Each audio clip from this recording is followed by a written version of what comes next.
Welcome to A Fine Time, The Nanny Revisited. This is a podcast about The Nanny, where we recap each episode and then discuss, sharing our own unique take on each episode. I'm Bernadette. And I'm Debbie. Today we're talking about episode 62, Oi to the World. Last week we accidentally said we were going to talk about fashion show this week, but that's next week. All right, as we usually do, we'll start with a brief summary of the episode. This is the Nanny's cartoon Christmas special. Brighton doesn't understand the meaning of Christmas, and so to teach him to give of himself, Fran wants to take him to volunteer at the homeless shelter on Christmas Eve. Before they can leave, in cartoon fashion, Chester chases a cat, who knew they had a cat, with a ball out the window, dragging Fran and Brighton with him. They end up being whisked away in a windstorm and land in the North Pole. Brighton, Fran, and Chester gorge themselves on candy, only to learn that Cece, the abominable Babcock, is trying to cancel Christmas because she's cold and lonely. Fran tries to convince the abominable abominable Babcock to change her tune, at first to no success, but she ends up saving the day by setting the abominable Babcock up with her secret admirer, the Rain Man. Fran, Brighton, and Chester accompany Santa, who looks very much like Maxwell, to distribute gifts, only to fall out of the sleigh. Maxwell, Gracie, and Maggie find them in the snow. While Fran recalls their adventure, Brighton doesn't remember anything, and Fran begins to doubt herself until Chester begins speaking. And that's the episode. Bernadette, do you want to add anything? Just to emphasize, as you said in cartoon style, this entire episode is a cartoon. Correct. Yeah. So a little bit different from our usual kind of show. Yeah. It's very, very different than our usual show. So much so that even the voices of the actors sound different than they do when we see them on the screen. Oh, really? To me, they sounded different. Oh, interesting. They didn't really sound that different for me. Mm-mm. Oh, interesting.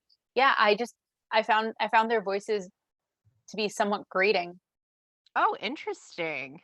Which is really odd because I watched The Nanny because it's soothing and calming for me, but this episode is not. Interesting. And again, maybe it's like the imagery with the voices versus seeing actual people. I don't know.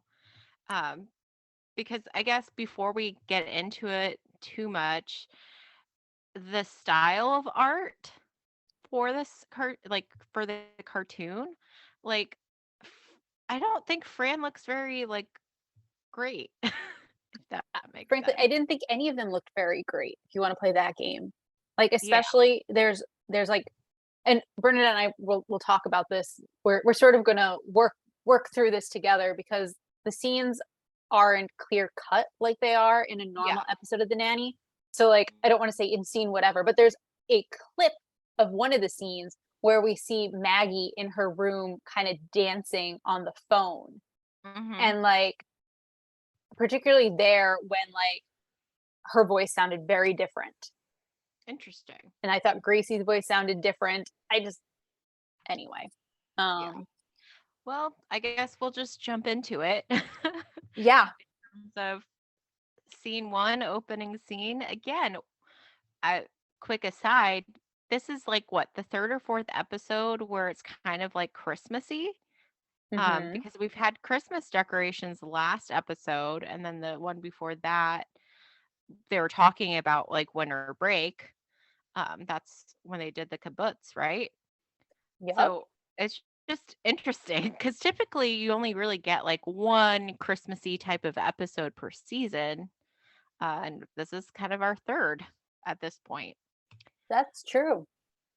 So we open up and Fran and Brighton are on the couch, and actually they're watching something that is the Nanny.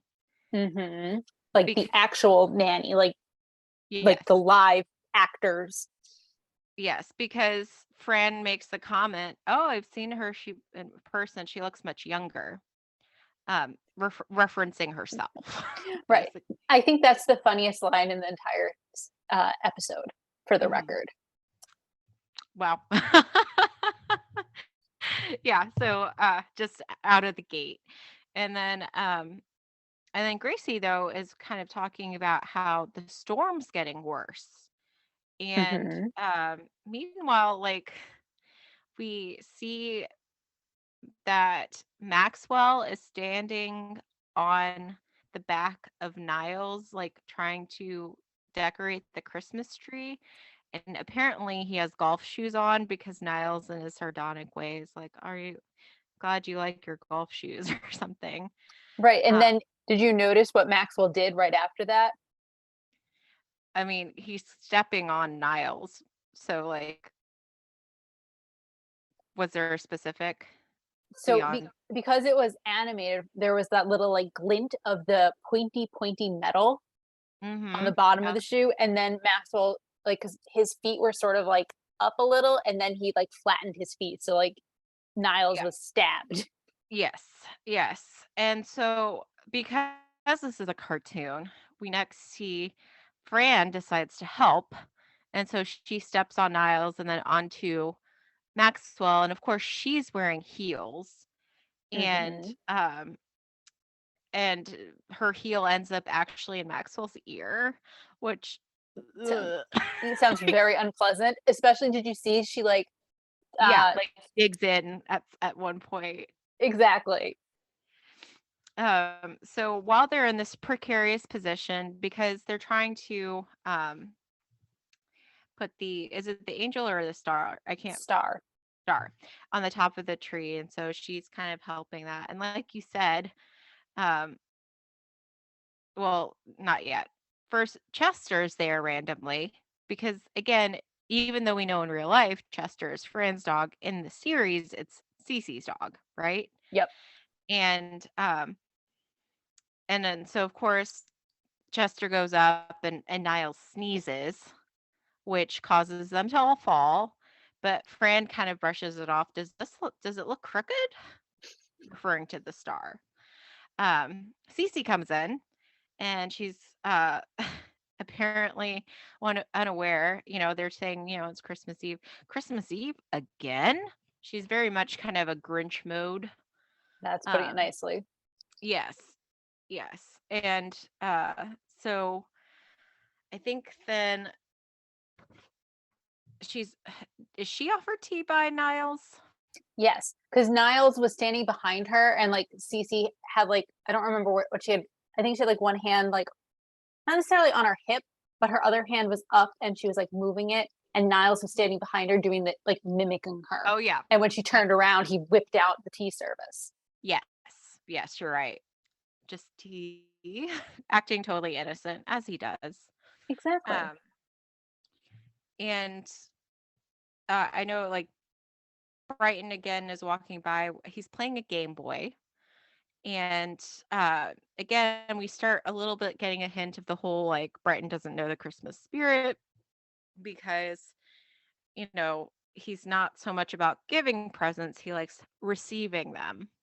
Hmm. And in fact, they ask, do you know what Christmas is all about? You get 2 weeks off from school. Exactly. Again, then also going back to the fact that apparently they had gone for a kibbutz in the same time. Anyway, Yeah, it makes no sense. This is just like a total outlier. yes. So again, Fran's trying to, talk about, what the spirit of the season actually is and that it's not about the presents and all that stuff. But of course, bonuses are excluded. She's always Hmm. happy for a good bonus. And so she um brings up, like, okay, let's go to the homeless shelter to Brighton to kind of show him the way. Gracie, meanwhile, throws a ball and there's a cat that we have never seen before. Correct. And with the chaos of Chester now wanting to chase the cat, Chester's leash tangles up around Fran and Brighton's legs so that Hmm. Chester is dragging them throughout the house, up the stairs, through Maggie's room, like you said, we see Maggie on the phone kind of dancing. Don't forget down the stairs before that, and then back Yeah, up the stairs while they're playing cards. Like, it's very much a cartoon kind of montage kind of yeah, thing. yes, Um, and Maggie, as Fran and Brighton go out the window, Maggie's only comment is, Brighton gets to go out? right. As if like falling out the window is no big deal. I kind of marked that as the end of one scene. Did you? I Or I considered scene 1 to go up until they end up in the North Pole. oh, okay. I can continue going. Please. Um, so again, there's this whole thing about well, let's see if my notes are up to par on this. So again, the whole concept of giving to the poor. Um, okay, actually I'm gonna need your help a little bit Okay, to so back they on end up outside, right? track. They end up outside and they're on the ground. And I think the cat disappears again, right? Mhm. Because I don't think Yeah, we see the cat again. yeah. Um, and they're like on the ground and they land next to a bell ringer with one of the red buckets collecting money. Yes. Is it for the Salvation Army, I think? Mhm. Yeah. And they land just so that the bell ringer clunks Fran on the head, Mhm. and we see Fran drop some coins into the bucket. And then there's like wind or snow. There's like a storm of some sort, and Brighton, Fran, and Chester get whooshed up. Yeah. Wizard of Oz style. Exactly. And Mhm. Fran makes the comment, "Whatever goes up must come down," Mhm. and that's when they land in the North Pole. Yes. And she does note that at least her hairspray holds. Correct. Because her hair is still immaculate after being in this weird winter tornado of sorts. Correct. And it's also now covered in a sheet of ice because Yes. she like taps on it and the ice comes off. Mhm. Yep. Um so she asks, so they land and the question is, are you okay? Are you okay? And she picks up Chester. Chester, are you okay? And Chester doesn't lick her, doesn't do what a normal dog does, but instead says, I've been better. And Fran says, well, as long as you, and then she like realizes that the dog was talking and turns to Brighton like, did you hear the dog was he talking? And Brighton makes the observation that she's inhaled too much hairspray because now she suddenly hears dogs talking. Mhm. And I think he makes a comment about today on the nanny zone. Picture this. Exactly. The nanny zone. Um, but as this is happening, a snowman races by Mhm. and warns them that basically like the storm is coming or whatever. And Brighton hears that, and Fran's like, it's okay for the snowman to say a few words, but if the dog says a few words, I'm ready for the loony bin. They start following the snowman, who is clearly voiced by Daniel Davis, who plays Niles. Um, and they start running to try to avoid the snow, the storm. I don't recall if this is when we learn it's the abominable Yes. Babcock. Mhm. Yes, it's Cece Um, the abominable Babcock. Say that correct. 5 times fast. Exactly. We'll come back to why she's angry because I think we learned that later. Mhm. Um, but so they end up running and they end up falling into a river of hot chocolate.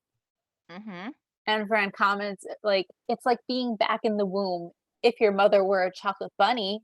And then they find there's a white raft floating. They're like, oh, let's get on that. And they realize it's not a raft, it's a marshmallow. And so they're Mhm. floating And down. Chester's like not pleased by it being a marshmallow.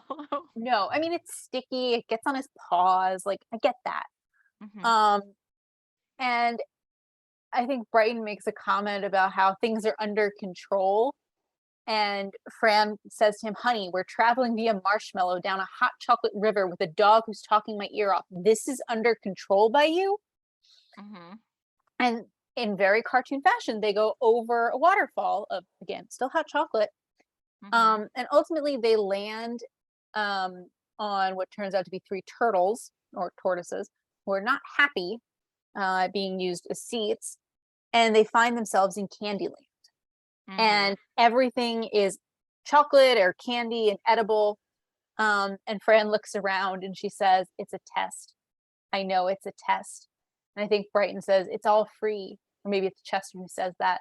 And Mm-hmm. Fran's like, "And I failed." And she starts eating. And they Yep. look around and she sees a banana split level. And then Fran's down on her hands and knees praying. And Brighton's like, well, basically, "It's okay. We're going to be fine." Fran's like, "I'm praying it's all fat free." Mm-hmm. And she makes the comment and I think the scene ends with her comment of, "I wonder if there's Weight Watchers up here." Mm-hmm. Yep. Do you want to add anything or would you like to continue I'll, on?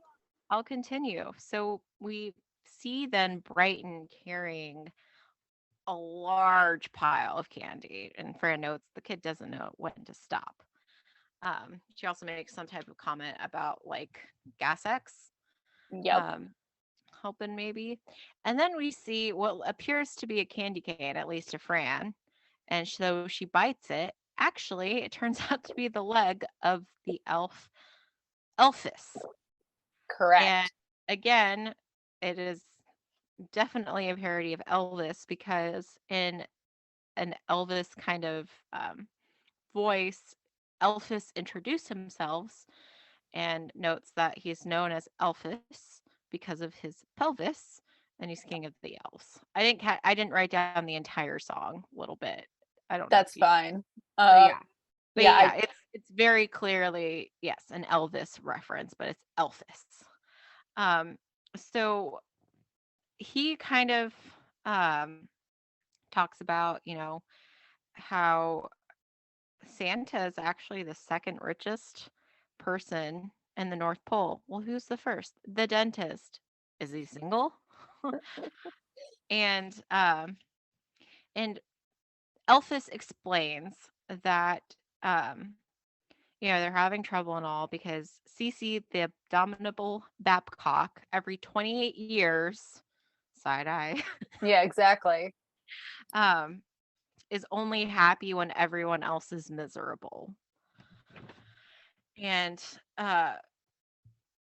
Fran compares her to her mother. yes. And again, do you have the exact exchange regarding that? Yeah, so as you put it, Elphys explains that Cece the abominable Babcock. And I realized as we were doing the intro that I put in abdominal, not Abominable. abominable. Very different words. Yes. Um, she is only happy when she's making everyone else miserable. And Fran says, "Sounds like my mother." And Mm-hmm. Elphys says, "Be careful. She's 2,000 pounds with arms like a wrestler." And Fran says, "Oi, she is my mother. Let me talk to her. Obviously, she has never met the likes of Miss Fran Fine." And so Fran gets up and like walks over to where Cece is. "Listen, sweetie." And that's as far as she gets because She's blown away in a big gust. And then she exactly. she brushes it off though. She says, "We'll talk later, honey." Hmm. So yeah, I then Yeah, I'm thought happy to that pick was the up. end of the scene. Yeah. That's what I thought too. So she's been blown away, as you said, and she ends up in an office. In it was sort of unclear to me if she was in the lap of or on the I desk of. I thought it was kind of the lap, but it could be the desk. I mean, either way. Either way, she ends up in the office of a handsome young man with dark black hair. And she says, "Hello, who are you?" And he says, "Chris Kringle." And she like gets up and like peers quickly at the nameplate on the desk. "Where is Mrs. Kringle? You know, the woman who looks like Barbara Bush?" And Chris responds, "She's a figment of my publicist's imagination, just like the red suit, the beard, and the jelly belly." And Fran makes the comment, "Gee, if I knew he looked like this, I might have converted." Hmm. Sigh. Anyway, and so about that time, in come Chester, Elphys, and Brighton. And Brighton has again this giant bag of candy. And Fran tries to explain that he's bringing all that candy back for his sisters. And Brighton's like, "Yeah, right." And Fran like lowers her voice and says, Santa, he just doesn't know the meaning of sharing. He's like my mother with a lamb chop bone. She's like Cujo with that marrow. And Mhm. so Chris turns to Elvis and says, it seems like we have a non-believer. And Elvis is like, really? Well, if you insist. And so Mhm. this is where there's the big song and dance number. No, I did not write it down, and no, I will not sing it. Um, but it's sort of a parody of Joy to the World, because Fran's saying that it's oi to the for me, it's oi to the world. Yeah, but it's Uh, not to the tune of Joy to the World. no, it's not. It's a whole other song that starts, "Well, it's a wonderful feeling," and it's Elvis singing in an Elvis style, and Correct. Fran kind of interjects, so to me, it's "Oi to the world." And he likes that, so they adopt that. Yep. It's it's something else. Um, Mhm. and so like we see the elves making the toys for the boys and the girls, and they're bringing oi to the world, etc. And I think there's a comment to Fran that, you're cute. Why don't you should be an elf? And she's like, aren't I too big? No, you're perfect size. And she joins the elves and they start singing. When the song is over, Elvis leaves with the comment, Elvis has left the building. Mhm. So adding on to the whole Elvis comparison. Mhm. Um, Brighton, meanwhile, has accumulated a very large bag of toys. And he's told that he can't take them all home. And I think Chris says, "Oh no, the elf that looks a lot like Maggie says it's all right. He said he's going to share them with his three best friends." And Brighton says, "Yeah, me, myself, and I." Mhm. Um, and so I don't remember the exact transition, but still in the scene, I think Chris Kringle makes the comment that Cece, the abominable Babcock, has found a way to cancel Christmas this year. I Mhm. think Fran asked like, shouldn't we be getting going? Shouldn't you be getting going? Don't you have a lot of deliveries to make? And anyway, seems like cancel might be Christmas might be canceled this year. And Fran's like, and she gets this way every 28 years. And I think Elvis pops back in. She's very regular. Mhm. I did not care for this. Nope. Um, so and Fran has this like realization that if there's no Christmas, then there's no after Christmas sales, and she has to fix things. And so she pulls Mhm. everyone in for a huddle, and at one point in the huddle, she like ditches the huddle, comes back in a different outfit, Mhm. which didn't really make a lot of sense to me either. But Yep. Yeah. that's sort of where I saw the scene ending. Yeah, I did too. I would just add, I think when they're doing their little song and dance number, there's a comment about Fran having graduated from the Nasal Academy. Yes. And then she makes the comparison of like it's like the Seven Dwarfs and Snow White when she's Yep. joined the elves, and she calls Elphys a mensch. She does. But yeah, so then we after this scene, we see Fran with Chester, and so like throughout this episode, Chester is kind of like a grumbly little dog, like making comments. Yes. He's very snarky. Yes, he is. Um, and so he's kind of reluctant, I think, to kind of help out. Um, Yeah, he and wanted to stay where it was warm. mhm. And Fran's kind of trying to encourage him, like, where's the courage and compassion? Uh, and he's kind of like you're asking a test of character out of someone who drinks out of the toilet. Like, Yeah. there's also some earlier a reference to the Shaggy DA. Did you have that? Now that you say that, yes, but I don't think I caught it at the time. Okay. But yeah, now we kind of get though into like quick bits, and so I'm not sure how we want to divide this part Um, uh, I kind of put the whole thing until they're on together. ice. Yeah. Okay. Well, basically, Fran can see that in the uh, abominable Babcock's ice palace. Which, by the There's way, clearly was the inspiration for Frozen. oh yeah, of course. Like it looks so much like Elsa's ice castle that astounded me. Go ahead. Yeah. But she notices that a window's open, and her whole kind of um, theory is that part of it is why Cece's acting like this is solar deprivation. And so her plan is to sneak in and turn up the thermostat.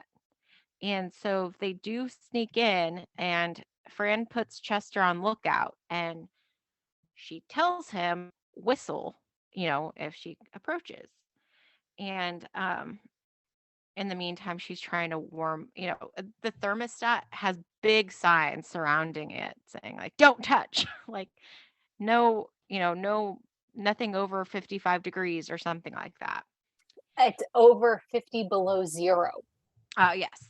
And so Fran's preoccupied with that. And sure enough, the abominable Babcock is coming. And at first, Chester's whimpering in a tune that's familiar, and then he's yelping in a tune that's familiar. And I think they're both, or at least the second one I know for sure is like a Jewish. Yes, the first one to me was familiar, but I couldn't figure out what it Yes, was. exactly. But the second one was Jewish, right? Yes. And finally, Fran realizes the abominable Babcock is there, and she chastises Chester, like, I told you to whistle. And his response is, hello, I have no lips. And so, but she tries to rally, like, okay, no matter what, we're in it together.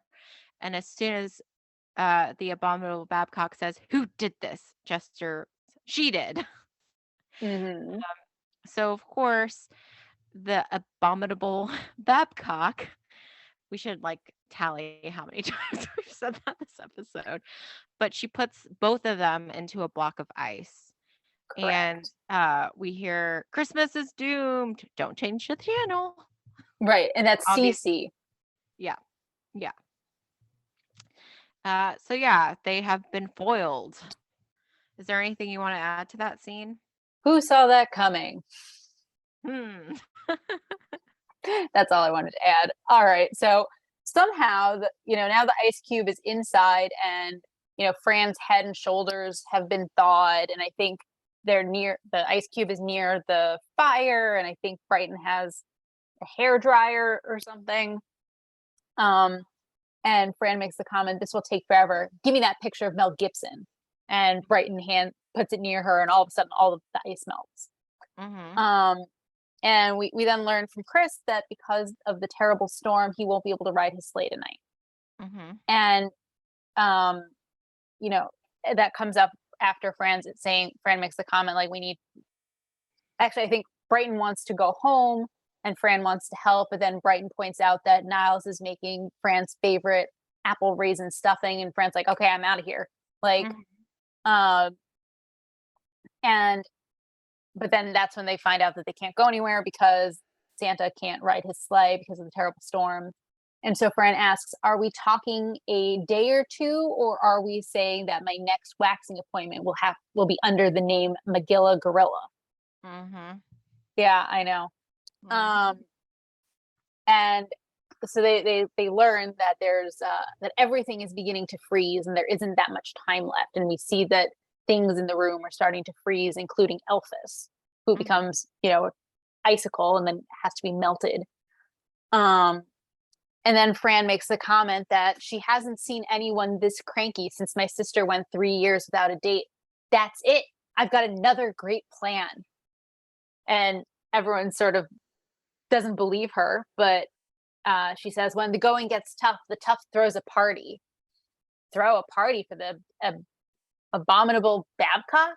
And like, I think Chris Kringle says he wouldn't go to that party, and then the scene ends and he's at Mm-hmm. that party. I'll Yep. stop there and let you take over the party. Yeah. But also Chester quits, right? Oh yes. Chester wants no part of this, and you see him, he's like on the chair and he's like wrapped up in a blanket, and he has like a cup of cocoa, which, for our wonderful listeners at home, please do not give your dog cocoa. Chocolate is Mm-hmm. poisonous to dogs, which is again one of the things that makes no sense in this episode. Anyway, Mm-hmm. I digress. But yes, Yeah. Chester wants nothing to do with it. Yes. So as you mentioned, the scene ends with Chris Kringle saying he's, not going to be there. And of course, in the Nanny style, next scene, we see him right there dressed up in a tux. And Fran is wearing like a red sparkling dress, reminiscent to me of the very first episode, um, the Hmm. red dress. Yes, it's sparkly too. And again, people are still wondering why she's throwing this party for the evil ice princess. And sure enough, the abominable Babcock makes an appearance. You fools have nothing to celebrate. Shove a sock in it, big old bag of wind. And, the abominable Babcock starts to kind of blow, and like cause a ruckus. And Fran kind of teases, like, oh, I guess I can't tell you, I won't be able to tell you about your secret admirer. Wait. Hmm. That catches her attention. Right. And so she's kind of trying to get some information from Fran, and Fran mentions that, he's weathered just like you. Um, and I'm trying to discern my notes here. Stop. Yeah. So, um, Fran, because you're right, Fran is teasing her. Um, and so, okay. So Fran says, I don't know what her secret admirer sees in her anyway. Come again? Did you say secret admirer? Yeah, you have a secret admirer, Sia. And who would this be? He's very cute, good personality, and he's a weather just like you. Get back here. Would you Mm-hmm. stop acting so hard up? Men don't like women who act so desperate. I'll introduce you if you promise. And she's like, I swear, I'll moderate my weather patterns, but the suspense is killing me. Mm-hmm. And then And Fran introduces her. yes, and it's the Rain Man. And Cece thinks he's adorable, and they go off together. But the Rain Man acts just like the Dustin Hoffman character, Rain Man. I got the right actor, right? You're asking the wrong girl. I'm pretty sure. I did not look it up. Pretty sure it was Dustin Hoffman. But anyway, so they go off together, and Christmas is saved.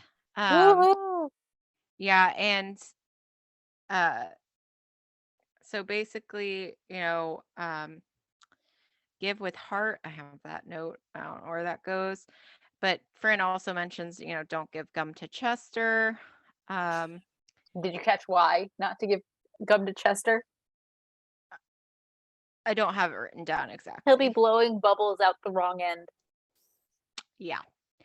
And then Chris Kringle shows up all dressed up like Santa, going my way. Um, Mm-hmm. and again, she comments on the costume. Dancer, the reindeer, uh, is singing very flamboyantly. And Correct. then Blitzen, we learn, is actually I don't have Blintzes. Blintzes because it's a Jewish reindeer, because who else would work tonight? Right. And then Vixen is very much living up to her name, uh, Yes. Lurdy. And basically, Chris Kringle asks Chester, because I think Rudolph's sick or something, if he could lead the sleigh tonight. And it's a perfect ensemble. Mm-hmm. So we get a montage. I don't know if you want to discuss it or not. You can if you'd like. Okay, basically we get a montage of them going from rooftop to rooftop. Um, and in one of the houses, Fran comments how like Chris Kringle hasn't gotten cookies that night. And it turns out Chester's eating them off in the corner, and Chester defends himself by saying, hey, I'm not even getting paid minimum wage. Right. Um, and at another fireplace, Chris puts in the presents for Sam, Sal, and Sue, and then Chester points out the lower stocking for Spot, the dog, and so Spot gets a bone. Yep. But they end up at the homeless shelter. Did you want to talk about that, or do you want me to talk about that? Sure. So they end up at the homeless shelter and it's their last stop. And Chris realizes that we have a problem. He miscalculated. Mhm. He miscalculated the number of gifts, and Fran makes the comment, he has one thing to do all year. Like, Yes, 364 days. right. Um, and so just as Santa's about to explain to the shall we say needy uh little girls and boys, um, Brighton steps up and says, "No, we don't. You forgot this bag over here." Mhm. And Fran's like, "Those are the toys you so selfishly hoarded." And like she was so proud of him for like doing the right thing. And Brighton makes the comment that like he has toys at home and like us kids need to look out for each other or something Mhm. like that. Mhm. And Fran is very, very proud. Yes. Yes. And then we have Fran driving Santa's sleigh, Yep. and um Do you want me to? yeah, continue. So Fran's driving Santa's sleigh and Chris tells her that it's his way of thanking her for saving Christmas. Mhm. And she's like, "Well, between you and me, I might have ended up on your naughty list if you wouldn't mind erasing my name." And he's like, "Consider it done." Um, and I don't exactly remember how it happens, but I think as Fran's clearly not a good sleigh driver. She, Brighton, and Chester end up, shall we say, crashing down to earth. Yes. And that's when like they thump to the ground, and that's when they're right in front of the Sheffield home. Shocker. Mhm. And the door opens, and that's where they are. "Oh, I found Daddy, I found them." Because Gracie finds them. And so Maxwell and Maggie and Gracie, everyone comes outside to find them. And Fran says, "Oh, Mr. Sheffield, you wouldn't believe the day I had. First I saved Christmas, then I drove the sleigh. Tell them, Brighton." And Brighton just looks at her and makes the comment, "Frostbite." Mhm. And she's like, right, like she can't believe him. And then she starts to think that, oh well, maybe I did hit my head too hard or whatever. And Maxwell says, "Oh, I'm sure you're a little shook." And everyone starts, going into the house, like, because maybe the whole family will go to the homeless shelter with them. And Fran says kind of to herself, kind of to Chester, "I guess it was a dream. Jewish reindeer, candy castles, dogs talking." And Chester says to her, "Of course it was a dream. You ate all that chocolate and your pants still fit." And Fran realizes that he's still talking. And as Mhm. the episode ends and we're, I'd say the camera, but there is no camera, the animation is pulling away from them. We hear her say, "Well, first thing we do is book you on Letterman. I'm very close with Paul Schaefer." And Mhm. like And he's that a cousin, like my he's a neighbor's right, cousin. but who's counting? Yeah. I would just add too, before they walk inside, Hmm. Brighton makes the comment, we kids have to stick Look out for each other. look Yeah. out for each other, which is interesting just from like a grammar thing, like how in the previous one he said us kids and then it's we kids. Hmm. Anyway, that's just the English nerd in me. Um, but yeah, that is the episode. Yes, yes, it was. Is there anything you'd like to talk about before we get into our shticks? um, uh, I think I can probably talk about some things in it, but if you want to say something, No, go I'm content to wait until we're rating the episode. okay. Okay. So, favorite fashion, this is an interesting because it's a cartoon. Um, Correct. and I honestly wasn't paying as close attention aside from the fact that like I said that red dress to me looked very much like the first episode dress Yes, as I well. agree. Mhm. But I will say that there were some other um outfits to me that were reminiscent of things she has worn before, or were references in and of Mhm. themselves. So like for example, when Fran is driving the sleigh, she's in a red and green um dress, and it's like one green sleeve, one red sleeve, and then like the top of the dress has like half red, half green, but like opposite where that colored sleeve is. And then the skirt has the opposite colors. I think she wore something very similar to that in the Christmas episode in season one. Oh, okay. where she was wearing, I remember her wearing a green and red outfit. Mhm. Um, so I also want to mention in what we've been calling the first scene, Mhm. um, she puts on. Oh, and I just Googled. Uh, my memory of what Fran was wearing in the Christmas episode is not entirely accurate. It's a red dress with green sleeves and then white cuffs and a white collar. So it matches, but not exactly. Mhm. Um, anyway, um, in that first scene where Fran says to Brighton, "We're gonna go to the homeless shelter," and she like puts on a yellow coat and then she puts on a hat, and at first it's like a flat hat, like a big brimmed flat hat, and she looks like Carmen Sandiego. For those of you who are not '90s kids, just Google it. Carmen Sandiego, I think, wore red, but it was Yeah. basically the same outfit. Nice. Yeah. So I wanted to comment Any on other that. yeah, any other fashion? Fictional fashion? I mean, when we see Maggie for that 2 seconds in the like pink dress over a white t-shirt, like Mhm. we've seen Maggie wear something just Yeah. like that in on the regular show, shall we say. Yeah. Um yeah, I think that that's it. I mean, Okay. it kind of to your point, it's not that memorable. The fashion is not that memorable. It's more so that everyone's a cartoon that is memorable. Mhm. Yeah, so then getting into notable New Yorkers, obviously the title of his episode, Oi to the World, is a play on Joy to the World, Yep. famous Christmas song. Um, Now, I thought that was interesting that they were washing themselves at the beginning. Whenever Gracie comes in and starts talking about the storm, I think it's Fran makes a comment about Dom DeLuise. Thank you. I couldn't catch the name. I thought it was Domelise, and I got no results. Okay, so let's do a quick American actor, comedian, director, producer, chef, and author. Known primarily for his comedic performances, he rose to fame in the 1970s as a frequent guest or television variety shows. Um, he's often identified for his work in films of Mel Brooks and Gene Wilder, as well as a series of collaborations appearances with Burt Reynolds.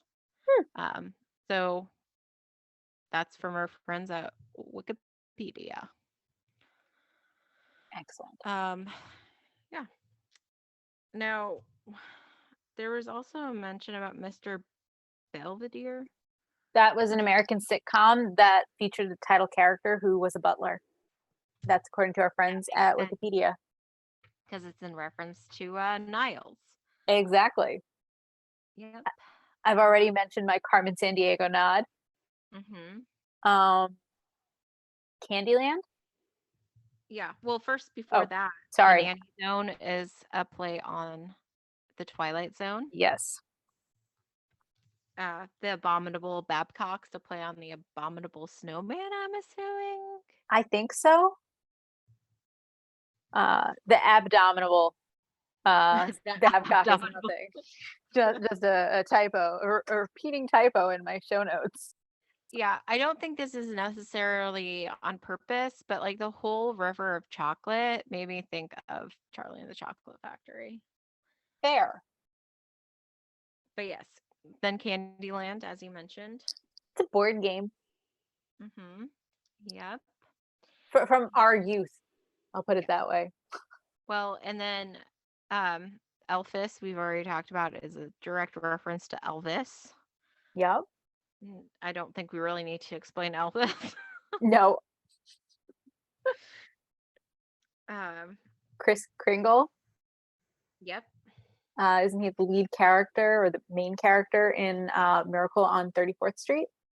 So Chris Kringle is like the alter ego of Santa Claus. I should have let you take that one. Sorry. That's okay. But I mean, but it's he's also appears in that movie. So yeah. Barbara Bush. Former First Lady, the wife of George H.W. Bush. Hmm. Cujo. 1983 American horror film based on a Stephen King novel by the same title. That's according to our friends at Wikipedia. And we definitely talked about Cujo previously. And I think it was that episode where Cece forces Gracie to play um, with that little boy whose father is the theater critic, and the theater critic ends up getting bitten by Uh-huh. by Chester, and I think Fran says "Bad Cujo," Yeah. Yeah. or maybe that's when Lamb Chop comes to stay. Anyway, at some point, Fran makes the comment "Bad Cujo." Mm-hmm. Go ahead. Now, do you have the name of the Jewish song that was being yelped by Chester? Hava Nagila. Okay. I was going to Because talk it's like about it. one of those, like, you can recognize it when you hear the tune. Yeah, yeah. The other one that he was yelping, I recognized it, but I don't know Yeah. what I don't know where it's from. Yeah, I'd have to listen to it again. I couldn't place it directly upon hearing it. There's a reference to Mel Gibson. Known for Braveheart, since the 1990s, his public image has plummeted due to a number of things, Mm-hmm. according to our friends at Wikipedia. Yep. Again, The Rain Man, as I mentioned. A 1988 film about an abrasive wheeler dealer who learns that his estranged father left millions of dollars to Raymond, an autistic savant who is his half brother. Mm-hmm. And I'm just confirming that it is indeed Dustin Hoffman. Ha. Excellent. I didn't doubt you, for the record. Oh, thank you. Um, I think we skipped Seven Dwarves and Snow White. Oh, yes. Mm-hmm. Fairy tale, most Yes. best known, but as done by Disney. Mm-hmm. We also missed All for One and One for All. Chester says that when Fran says, like when they're in Cece's ice palace, Fran says, we're in this together, right? And Chester says one, all for one and one for all, which is known best known from the Three Musketeers. Mm-hmm. And then he immediately turns her in. So not quite that. Nope. Do you could you tell what the song was that Dancer was singing? I could not. Okay. Because it was like Baby Remember or something. I don't know. Yeah, it was Remember My Name. Mm-hmm. Yeah, I'm Dancer. Baby, remember my name, remember my name. Mm-hmm. I had in my notes, Abby, remember my name. I was like, I know that's wrong. It should have been Baby. Mm-hmm. Um, we'll talk about blintzes later. Beethoven. When did Beethoven get up? Like, Chester makes the comment about how, like, when Chester doesn't want to keep going, he makes the comment about how they went through 12 dogs to film Beethoven, okay. 12 Beethovens, and he doesn't even get a stunt double or something like Mm, that. okay. So Beethoven, he's not referencing the composer, he's referencing instead an American comedy that's centered on a Saint Bernard. Mm-hmm. That's according to our friends at Wikipedia. Letterman, I Yep. think we don't need to explain. Late night talk show slash the name of the host at the time. Yeah. And then Paul, was it Schaefer or Yeah. Schaffer? Schaefer. With a CH or no CH? Just an H. Oh, Uh, yes. Okay, that makes sense. Paul Allen Wood Schaefer. Schaffer. Schaefer. Him. And Him. Paul, That if guy. you're listening to our podcast, I apologize for mispronouncing your name and not realizing who you were immediately. He is a Canadian actor, singer, composer, author, comedian, and instrumentalist who served as David Letterman's musical director, band leader, and sidekick. And that's Hmm. according to our friends at Wikipedia. Indeed. And I think we're out then. No, there's one more. After that? It was actually before it, but I didn't realize Oh, it was a reference until we were talking about it. okay. Go for it. Magilla Gorilla. Mm-hmm. was the star of the Megillah Gorilla Show, which was a Hanna-Barbera cartoon that aired from 1963 to 1965. And that's according to Okay. our friends at Wikipedia. I thought she had just made up something.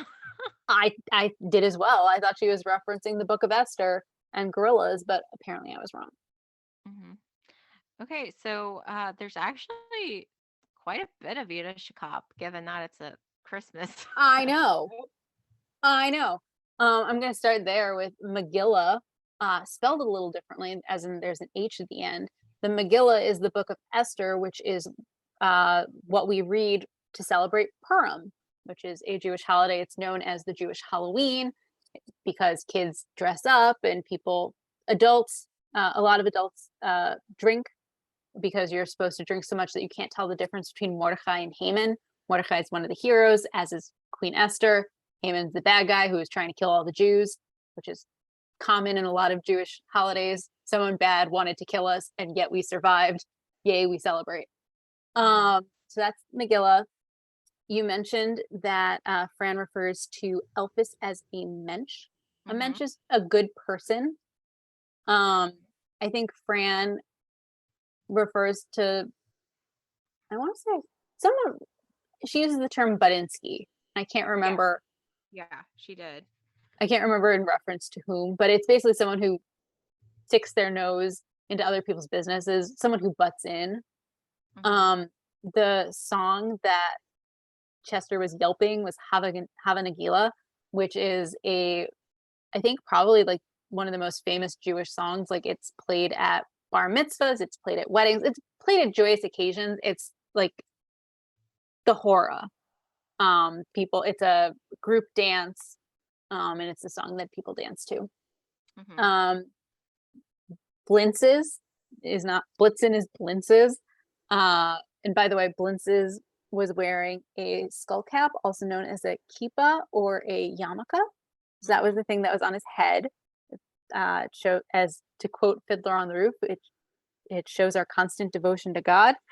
It's something that men wear. Women will only cover their head in the conservative Orthodox movements after they're married. In the Reform movement, women will cover their heads if they're married and they're praying, for example. hmm Um, Blintzes are a Jewish food that it's basically like a thin crepe that is stuffed typically with cheese, or it can be stuffed with other things, and it's very, very yummy. And then the last one I have is verklempt, Uh-huh. and that basically means to be overcome with emotion. Yeah, So I think that's all of them, unless I missed something. I think you got him. Awesome. As you've said, like it's incredible how many Jewish references there were in a Christmas show. hmm So Yep. Okay, so 90s nostalgia.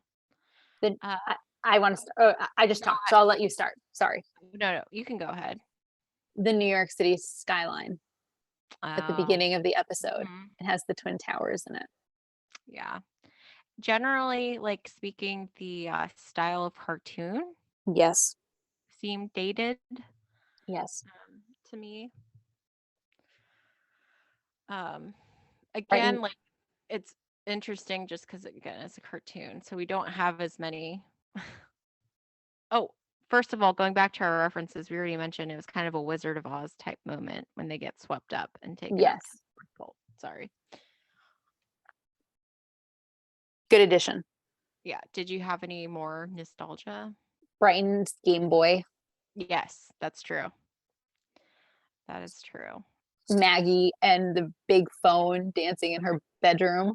Mm-hmm. I feel like Yeah. teenagers don't do that. And I mean, I don't hang out with teenagers, but my gut tells me they text, they don't Yeah. call, and they definitely don't use a house phone to do it. Yeah. A cordless house phone. Exactly. Um, the portrayal of Dancer as so flamboyant seemed a little Mm-hmm. dated to me. Hmm. Yeah. Um, I don't know if this is dated or not, but should be maybe just the constant references to 28 and regular. Yeah. Yes. Yeah, I didn't care for that. Yeah. For those of you who may not have picked up on that, that's referencing the menstrual cycle. Yeah, So, anything else? I'm out. Okay. This is kind of an odd episode, but is there any future fun? This is the only animated episode of The Nanny. We never come back to it. Okay. Um, so are you ready then to rate the episode? Yes, Okay. I believe I go first this time. that works for me. Um, so as our lovely audience can maybe tell from how we've been talking about the episode, it's very odd.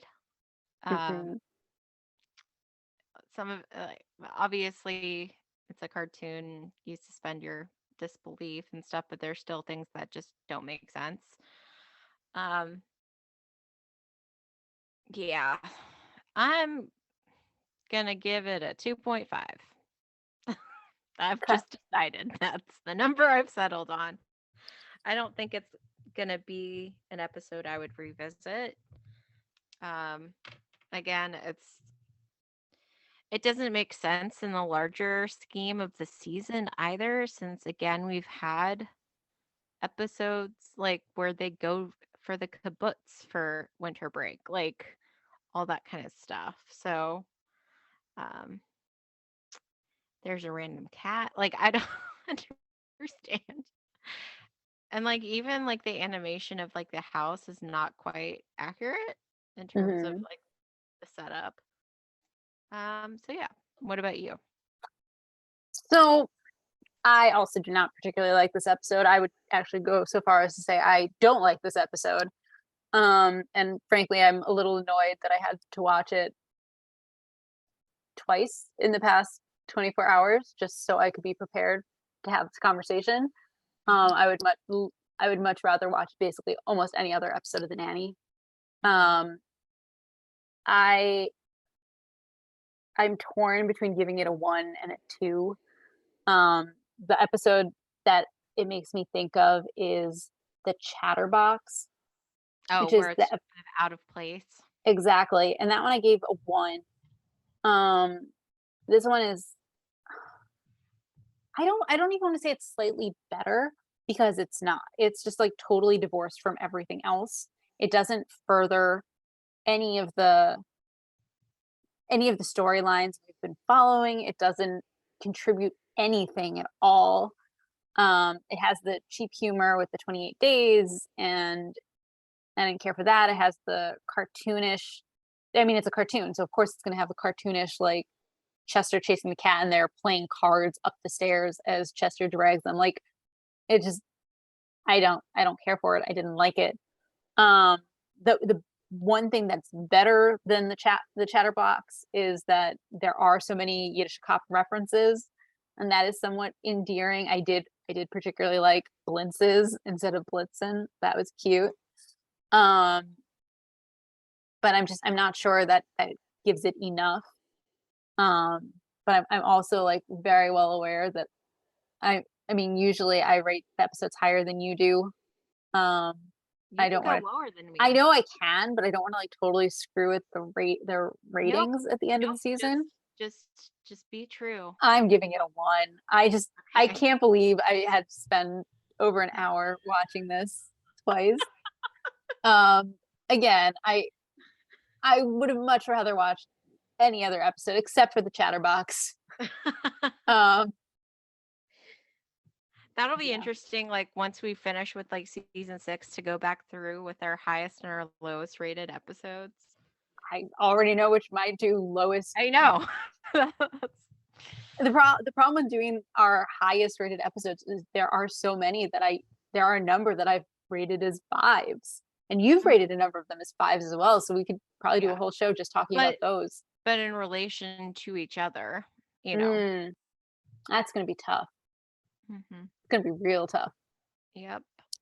But anyway, Yeah. again, not an episode we'd go out our way to watch. No, I would probably go so far as to say to anyone who's watching The Nanny for the first time, "You can skip this one."